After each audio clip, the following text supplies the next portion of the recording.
produce cuando se rompe la membrana de Descemet y la capa de Dubach, y entonces se genera un edema en el estroma, que es lo que aparece en el examen biomicroscópico como una córnea poco transparente, edematizada, con mucha agua, y es generalmente a consecuencia de una ectasia. La más común suele ser el queratocono, pero también se ve mucho en la degeneración marginal pelúcida, y también se ve Doctor, bastante. disculpe, no se ve la presentación. ¿No se ve la presentación? A ver. Solo se ve su pantalla que está en una carpeta. Bien. Precisa.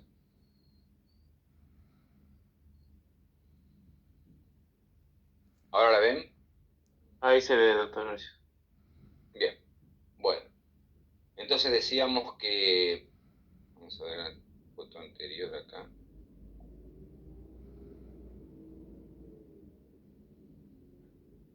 No, eso es para adelante.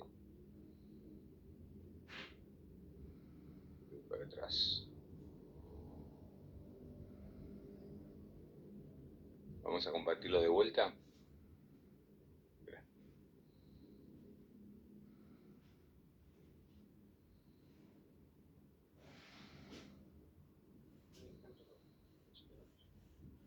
Este.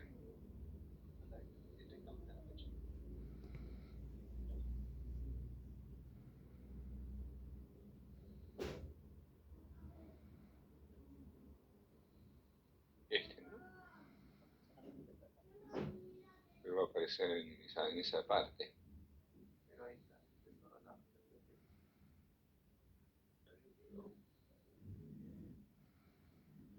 Ahí está. Bueno, entonces decíamos que se produce por la ruptura de la membrana de Descemet, que es común en las ectasias, y que muchas veces estas patologías hay que esperar porque suelen resolverse solas sin que hagamos nada en los primeros días después de sucedido, cuando las células endoteliales cubren el defecto, y al cerrar esa ruptura el edema se resuelve solo y espontáneo, siempre y cuando no sea muy grande, como se puede ver en estas imágenes que están acá, que estas no van a tener una resolución espontánea claramente por el tamaño que tiene este hidrops agudo. Normalmente esperamos entre 2 a 4 meses antes de actuar, dándole chance cuando son pequeños a la resolución espontánea, y no esperamos más porque ya después de ese tiempo el edema, que es persistente, con o sin neovasos, va a terminar generando un edema crónico que va a ser muy difícil de resolver porque se va a transformar en una cicatriz en la córnea. Entonces, la intervención en las etapas tempranas, después de esperar un par de meses, si no se resolvió solo, nos va a ayudar mucho a reducir sobre todo la necesidad de una queratoplastia. ¿Cómo hacemos el diagnóstico del hidrops? Bueno, básicamente con la clínica, con la lámpara de hendidura, sabiendo que el paciente tiene una ectasia, viendo los signos biomicroscópicos del edema corneal, el aumento del espesor estromal y de la paquimetría, pero también nos podemos ayudar con imágenes, ¿no? Hoy tenemos al alcance de la mano la VM, el OCT de segmento anterior.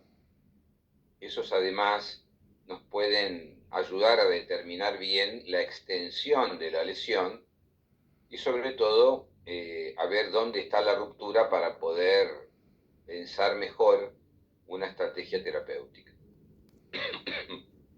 El tratamiento médico, sobre todo para cuando los hidrops no son tan voluminosos o tan grandes, va a ser tratar de quitar agua de la córnea en forma hiperosmótica, con solución salina hipertónica al 5%, tratarlo con lubricantes, con algún antiinflamatorio tópico tipo corticoide. A veces estos pacientes tienen dolor, hay que usar cicloplégicos. Si hay alteraciones epiteliales uno puede pensar que hay riesgo de contaminación o de queratitis, usar antibióticos profilácticos y también medicamentos que bajen la presión ocular, porque cuanto más baja está la presión ocular, menos líquido va a entrar dentro del estroma, y cuanto más alta esté la presión, más líquido va a pasar a través de esa ruptura. En el tratamiento quirúrgico, si el tratamiento conservativo, el tratamiento médico y la espera no dan resultado, vamos a tener fundamentalmente que tratar de aproximar de alguna forma los bordes rotos de la membrana de Descemet mediante las inyecciones de aire o de gas, las suturas de compresión o los tratamientos combinados. La termoqueratoplastia sería para casos de queratoglobos muy avanzados y también está descrito lo que es la inyección de plasma. Y si con todo esto no logramos el objetivo de cerrar esa ruptura, entonces nos quedará el tratamiento quirúrgico que se puede hacer reemplazando a la membrana de Descemet, que ya está rota, a través de el DIMEC, el DISEC, el mini DIMEC, hoy en día también el EndoArt puede ser una alternativa, que es el endotelio artificial. Y de esa manera, bueno, tendremos que manejar estos pacientes para que después puedan recuperarse. Si una vez cerrada la ruptura nos queda que hay cicatrices en el estroma, podemos hacer una DALC. Y la queratoplastia penetrante se usa muy poco ya para estos casos, que serían casos terminales donde no se puede cerrar el endotelio y hay mucha cicatrización estromal. Bien, ¿cuándo vamos a colocar el gas o el aire? Bueno, esto lo que nos va a permitir es hacer un tamponaje para que el ingreso de fluido desde la cámara anterior al interior del estroma corneal se pueda reducir o eliminar. Y hay que estar también atento a ver si esta ruptura de la Descemet no ha logrado que esa membrana se enrolle, porque si la membrana de Descemet está enrollada va a ser más difícil, pero se puede intentar igual desenrollarla con el aire o el gas. Lo que habitualmente se usa cuando es gas es lo que utilizan los cirujanos de retina para el segmento posterior, cuando hacen una vitrectomía, o sea el SF6 al 20% o el C3F8 al 14%. En estos casos, como cualquier procedimiento donde se coloca aire en la cámara anterior y se va a dejar, hay que tratar de reducir el riesgo de bloqueo pupilar haciendo una iridectomía periférica inferior para que no se produzca un bloqueo. Y las incisiones en el estroma para drenar el fluido, para eliminar el líquido, comenzamos a usar nosotros cuando empezamos a hacer DISEC en el año 2000, están un poco ya fuera de moda, ya no se usan en el DISEC, ni menos en el DIMEC, pero en estos casos donde la córnea está muy avanzada del edema, pueden usar esas incisiones ventilantes estromales para intentar disminuir la cantidad de líquido en el estroma. Acá hay un trabajo de 5 casos,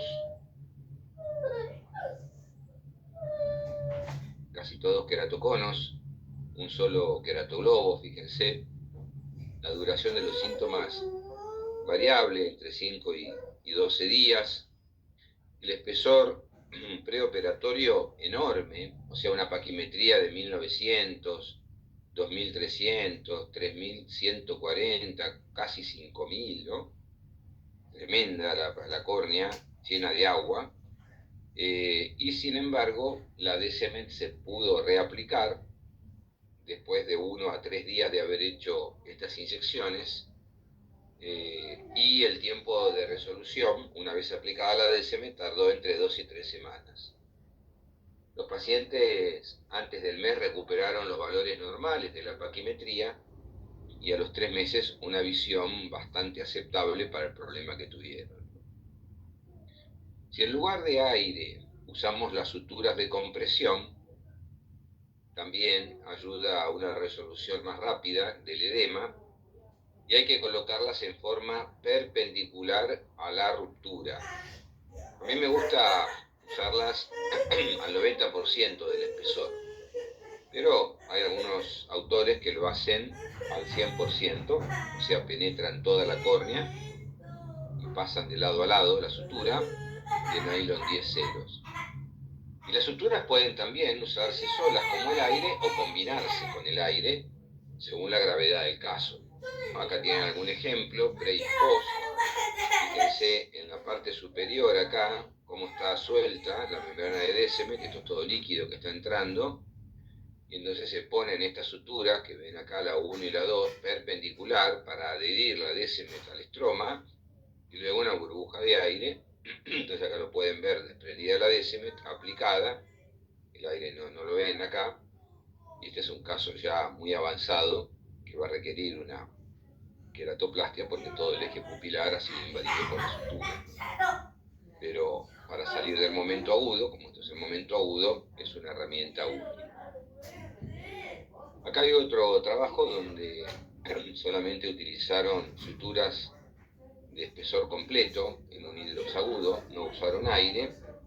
Es un trabajo de la escuela mexicana del Conde, que ya tiene un tiempo, pero que tuvieron una buena respuesta a la terapéutica y se pudieron resolver hidrox, como ven ahí, muy avanzados. Otro trabajo de Murain, este es del año 15, tiene más de 10 años, está publicado en la British, y acá se colocaron también suturas en la membrana de Descemet y algunas en combinación con aire. Fíjense que acá se pusieron las suturas, pero está el aire acá arriba, y en estos casos no. Generalmente estas suturas muchas veces pasan por el eje visual.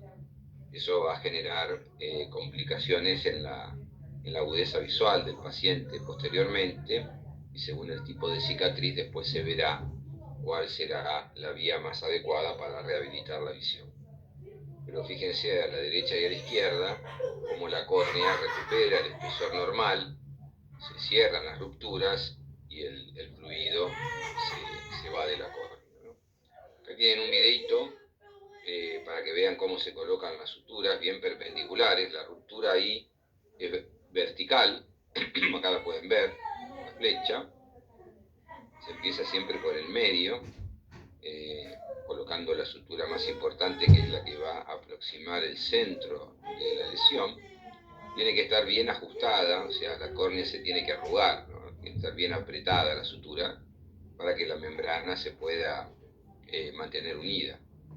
Y después que se coloca la sutura central, se va hacia arriba y hacia abajo, en este caso, con o sin la presencia de aire, para que se pueda lograr la coaptación y se pueda de alguna manera resolver. Acá ven el paciente cómo estaba previamente a la izquierda y cómo quedó después de 3 semanas con la burbuja, ¿no?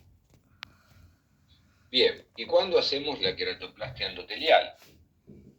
El trasplante endotelial es cuando no podemos resolver el edema, cuando es tan grande o está tan destruida la Descemet, tan enrollada que no la podemos hacer coaptar.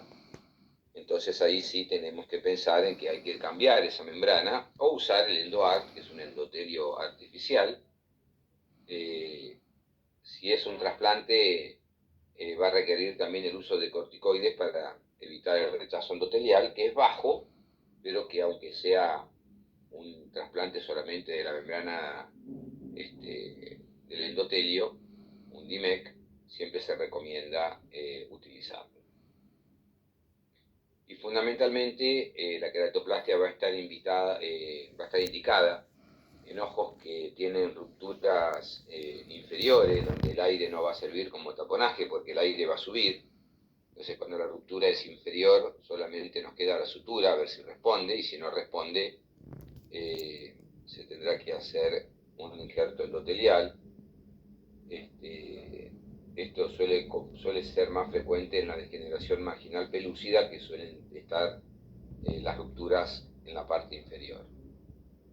En los casos donde son muy grandes las rupturas, como los queratoglobos, o como decíamos antes, los bordes de la membrana están muy enrollados, o en pacientes que vamos a saber porque necesita muchas suturas en el eje visual y que eso va a interferir en la visión y que al final va a terminar en una queratoplastia endotelial, entonces directamente no perdemos ese tiempo y vamos directamente a un DIMEC o a un DISEC o un DISAEC, ¿sí? O un mini DSMET, un mini DIMEC también se puede hacer.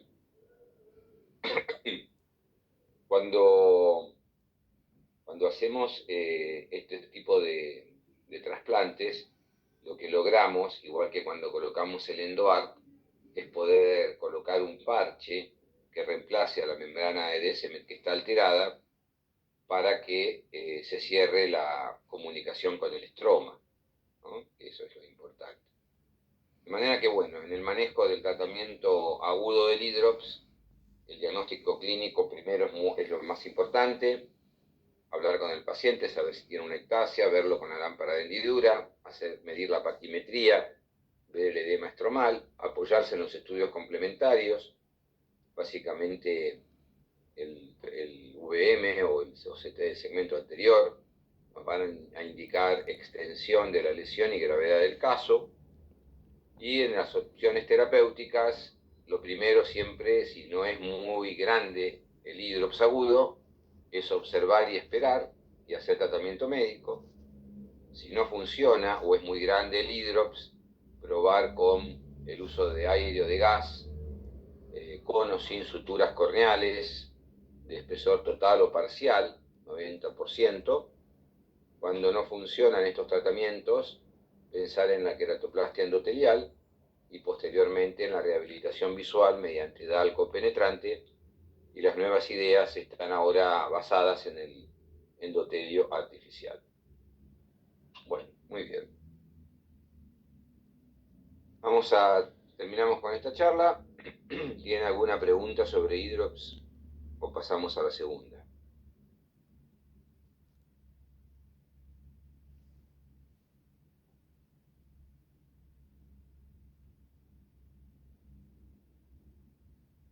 Bueno, entonces vamos a pasar a la segunda charla.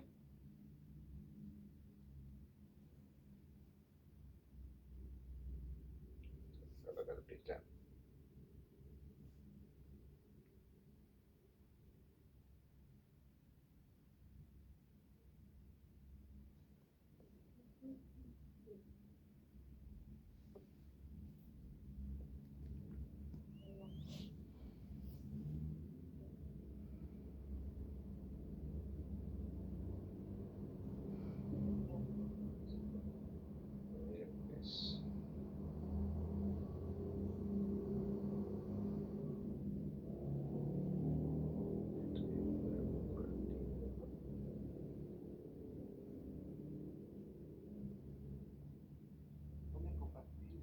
El escritorio siempre te va a compartir todo lo que se te queda en el texto.